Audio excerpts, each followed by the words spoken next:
Right now, as you're watching this video, something unprecedented could be unfolding in the Pacific Ocean. What if I told you that intelligence analysts are warning about scenarios where U.S. Pacific Command might need to issue its first black alert since the Cuban Missile Crisis?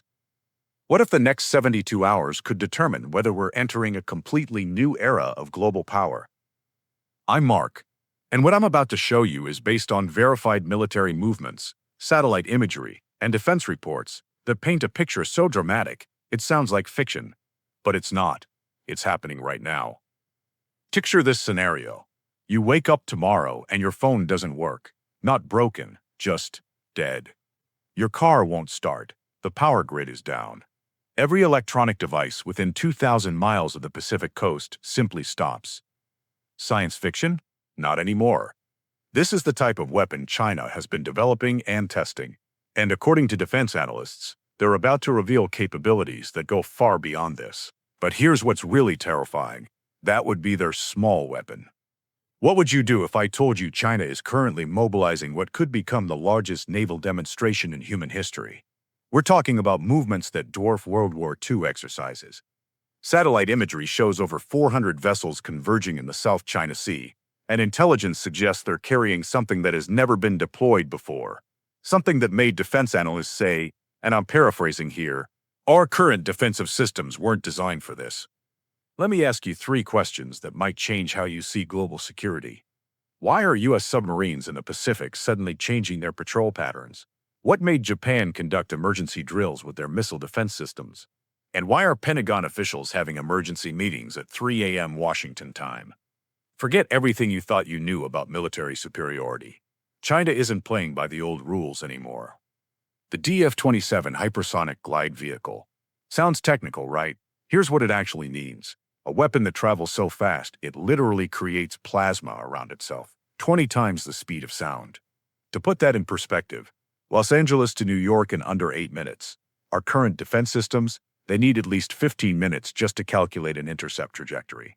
But speed isn't what's keeping defense officials awake at night. It's the non-kinetic capability. You heard that right. The ability to win without traditional explosions. The DF-27 can theoretically release an electromagnetic pulse that could disable every piece of electronics in its target area. Radar, communications, weapons systems, navigation, everything. Imagine a $13 billion aircraft carrier and its entire strike group suddenly going dark. No explosion, no warning, just silence. Defense estimates suggest China could have as many as 200 of these systems operational or near-operational. But wait, there's more. Those 400 ships gathering in the South China Sea? They're reportedly testing something called the Dragon Scale system. Think of it as an electromagnetic shield made of thousands of autonomous drones, each one the size of a pizza box. In recent exercises observed by satellites, they successfully created a protective dome over a target area, intercepting multiple simulated attacks. Now, everyone asks me, Mark, who's really stronger, the US or China? You're asking the wrong question. You know what? You're smarter than that. I bet you already understand. It's not about who has more. It's about who has what matters. Am I right?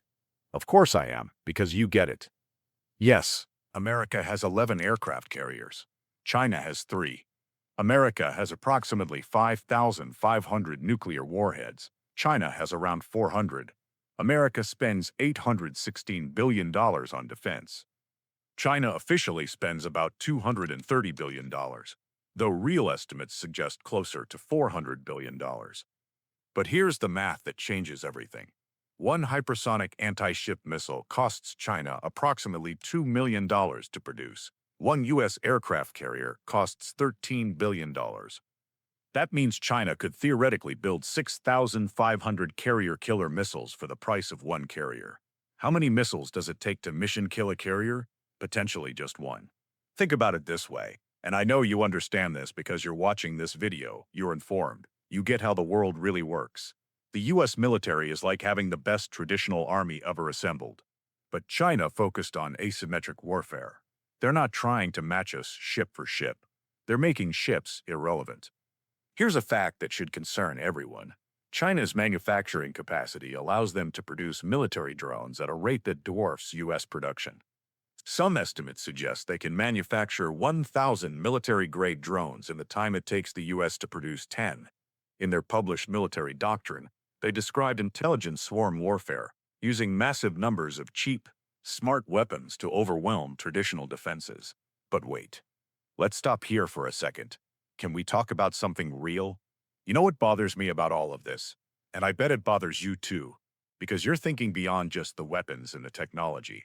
We're talking about potential conflict between nuclear powers. We're talking about young people, American, Chinese, Taiwanese, Japanese, who might have to fight a war they didn't start. Here's what I believe, and tell me if you agree. Humanity should be working together to solve climate change, cure diseases, explore space, not building more creative ways to destroy each other. The money spent on these weapons could feed millions, educate entire generations, solve real problems. You get it, don't you? You understand that real strength isn't about who can destroy more, but who can build better futures. That's why you're here, learning, understanding, being informed. Because people like you, who think critically, who question, who seek truth, you're the ones who might help find peaceful solutions. But here's the reality we face. So how did we get here? How did China develop these capabilities while the world watched? Simple strategy. While America spent 2 decades focused on counterterrorism in the Middle East, China spent those same decades studying one specific problem: how to neutralize U.S. naval superiority in the Pacific. Every weapon system, every strategy, every military investment was designed around this single objective. We perfected precision strikes. They developed area denial. We built the best spears. They built shields that make spears useless. Recent satellite imagery shows unprecedented activity at 7 Chinese military installations. The electromagnetic signatures match theoretical models for directed energy weapons, the kind that could theoretically disable satellites, blind sensors, or even affect electronics from space. This isn't speculation.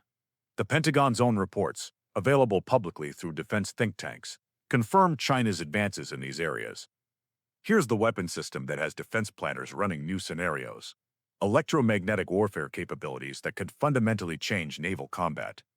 Imagine you're playing a strategic game and someone discovers a way to selectively turn off your opponent's pieces. That's what electromagnetic torpedoes could do to naval warfare. These weapons could theoretically create targeted electromagnetic pulses that disable specific ships while leaving others untouched. Defense analysts describe scenarios where a single submarine could potentially create an electromagnetic dead zone, spanning hundreds of miles. No communications, no GPS, no radar. Ships become isolated islands, unable to coordinate or defend effectively. Meanwhile, forces prepared for this environment, using alternative navigation and hardened systems, maintain full capability. It's not about destroying military assets anymore. It's about making them irrelevant, and that changes everything about how we think about defense. So why is China choosing to demonstrate these capabilities now? 3 interconnected factors. First, Taiwan's upcoming political transitions. The strategic messaging is clear. Traditional security guarantees may not hold the weight they once did. Second, domestic pressures. China faces significant economic challenges: youth unemployment, property market corrections, demographic shifts. Historical patterns show that nations often use external strength projections to manage internal pressures. Third, strategic opportunity. Current U.S. force deployments, ongoing commitments in multiple regions, and the complexity of coalition politics create what military planners call windows of opportunity. Here's what I think is happening, and you're smart enough to see this pattern too. China isn't necessarily preparing for conflict. They're demonstrating that the cost-benefit calculation of any potential conflict has fundamentally changed. It's negotiation through capability demonstration. The response from the U.S. and allies tells you everything about how seriously this is being taken. Instead of public counter-demonstrations, we're seeing quiet repositioning, submarine patrol patterns changing, carrier groups adjusting schedules for maintenance, defense ministers from usually neutral countries suddenly scheduling meetings. What's really happening? Coalition building, rapid diplomatic engagement with India, Japan, Australia, the Philippines, new defense agreements, technology sharing protocols. The strategy isn't to match China weapon for weapon. It's to create a network that changes their calculations. You see what's happening here, right? You understand this because you pay attention. The old model of one superpower maintaining order is evolving into something new, something more complex, something that requires all of us to be more informed, more engaged. In the coming days, watch for three indicators. First, unusual military movements masked as routine exercises. Second, economic signals, currency fluctuations, commodity stockpiling, supply chain adjustments. Third, diplomatic language, when tough talk suddenly becomes seeking dialogue. You know calculations had changed. We're potentially witnessing a historical pivot point, not through war, but through demonstration. The question isn't just about military power anymore. It's about what kind of world we want to build. What do you think? Are we seeing the biggest strategic shift since the Cold War? Or is this an elaborate deterrent stance? You're smart enough to form your own conclusions. If you want to stay informed about these developments, make sure you're subscribed and hit that notification bell. These situations evolve quickly, and you deserve to know what's really happening.